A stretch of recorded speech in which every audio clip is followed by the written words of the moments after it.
When you picture a Tudor home, you probably imagine something charming, like timber frames, diamond-paned windows, a thatched roof.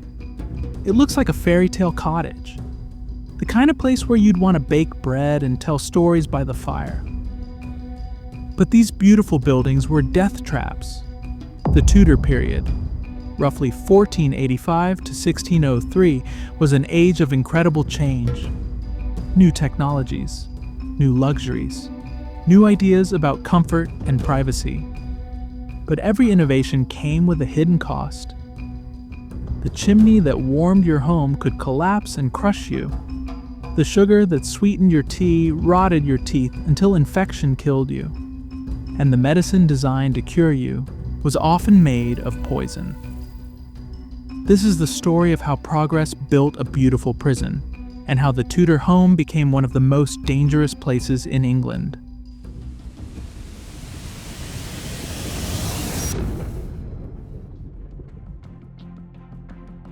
Let's start with something sweet. In the 1500s, a new luxury item began flooding into England from the Caribbean: sugar.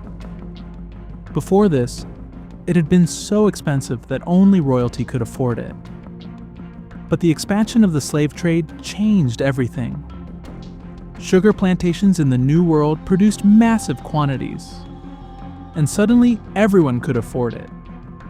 And they went absolutely wild for it. Sugar became a status symbol. If you were wealthy, you didn't just eat sugar, you performed it. At fancy dinners, hosts would serve banquets, which were elaborate dessert courses made entirely of sugar disguised as other foods. Sugar shaped like bacon. Sugar shaped like nuts, dusted with cinnamon. Sugar shaped like roses, covered in actual silver leaf. It was extravagant. It was excessive. And it was killing them. By the mid-1500s, dentists, if you could call them that, started noticing something alarming. People's teeth were rotting out of their heads. Medieval skulls from just a century earlier show relatively healthy teeth. But Tudor skulls? They're full of cavities, abscesses, and missing molars. The Tudors had no idea sugar was the cause. They tried to clean their teeth with rosewater, powdered coral, and even pumice stone, which just scraped away the enamel and made things worse. Some even used toothpaste, made with sugar. By 1592, England started recording causes of death in documents called mortality bills. Among the killers, plague, fever, consumption, and teeth. Yes, you could die from bad teeth. Infections from tooth decay can spread to the bloodstream, attacking the heart, kidneys, and brain. Without antibiotics, there was no way to stop it. Sugar was the first slow burn killer of the Tudor age, and it's still with us today.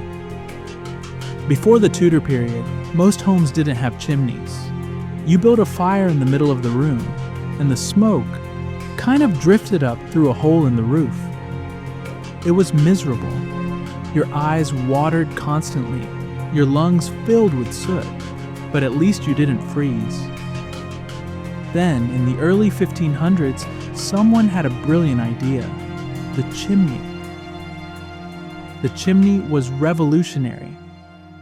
It drew smoke out of the house, making the air breathable. It allowed builders to push the fireplace to the side of the room, which meant you could finally have multiple rooms and even a second floor. For the first time in English history, ordinary people could have separate bedrooms, a kitchen, and a dining room. It was the biggest change to domestic architecture in centuries.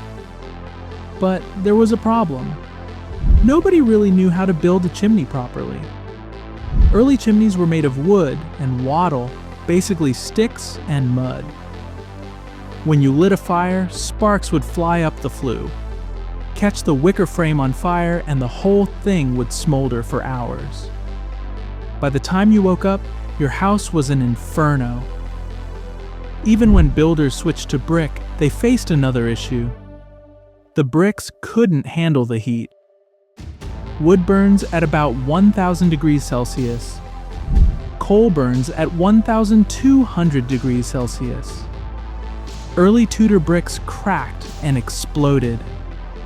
Between 1485 and 1600, there are records of entire towns burning down.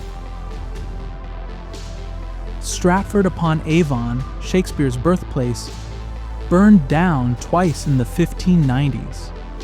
But fire wasn't even the biggest danger. Coroner's reports from the period show that more people died from collapsing chimneys than from the fires themselves. The mortar holding the bricks together would expand and contract with the heat until it crumbled. The chimney would come crashing down, often right on top of the people trying to put out the fire. By the late 1500s, towns started passing the first ever building safety laws. You had to sweep your chimney 4 times a year. You couldn't use thatch for your roof, and if your chimney caught fire, you paid a fine. But even these laws couldn't prevent the Great Fire of London in 1666. If you wanted water in the Tudor period, you had to fetch it yourself. There were no taps, no indoor plumbing.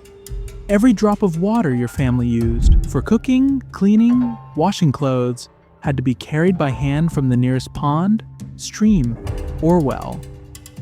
This made water sources an extension of the home. You spent hours there every day, and that made them incredibly dangerous. Newly analyzed coroner's reports from the 1500s reveal a shocking statistic.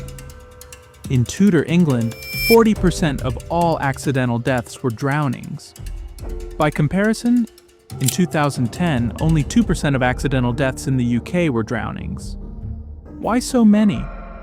People were constantly near open water, fetching water, washing clothes, watering animals, and when they fell in, even in shallow water, they often didn't make it out. The problem was the cold. When your body hits cold water, you gasp involuntarily. If you're underwater when that happens, you inhale water, and your larynx goes into spasm, effectively suffocating you. Then there's hypothermia. Water sucks heat from your body 25 times faster than air. Your muscles stop working. You can't swim. And finally, there's the clothing. Tudor clothes were made of wool. Wool absorbs up to 1.5 times its own weight in water. So the moment you fall in, your dress or tunic becomes a 20-kilogram anchor dragging you down. Even if you survived the cold and the shock, getting out was nearly impossible. The banks were slippery, your clothes were heavy, and there was no one around to help.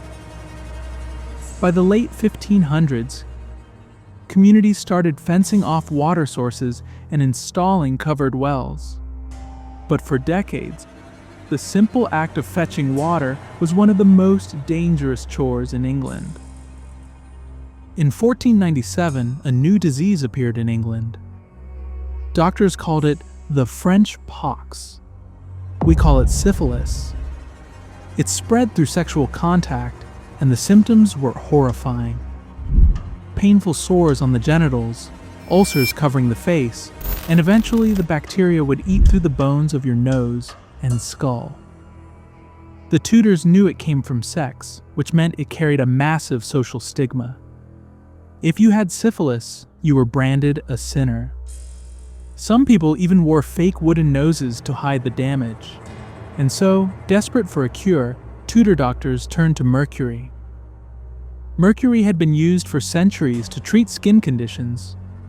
So when syphilis caused skin lesions, doctors applied mercury directly to the body, in creams, injections, even mercury-soaked underwear.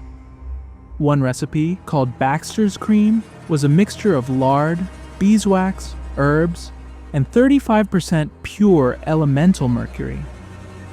When modern scientists recreated this cream and tested it, they found something terrifying. At body temperature, the cream releases mercury vapor at concentrations 2,500 times higher than what's considered safe today. Just being in the room while someone applied the treatment could poison you. Mercury attacks the nervous system. It causes numbness, tremors, memory loss, convulsions, and eventually, death. One Tudor doctor wrote that after examining the bones of a syphilis patient who had been treated with mercury, he could see quicksilver quivering underneath. The treatment was as deadly as the disease. The Tudor period gave us so much of what we consider modern life. Separate rooms, fireplaces, access to luxury goods, the beginnings of scientific medicine. But every step forward came with a hidden cost.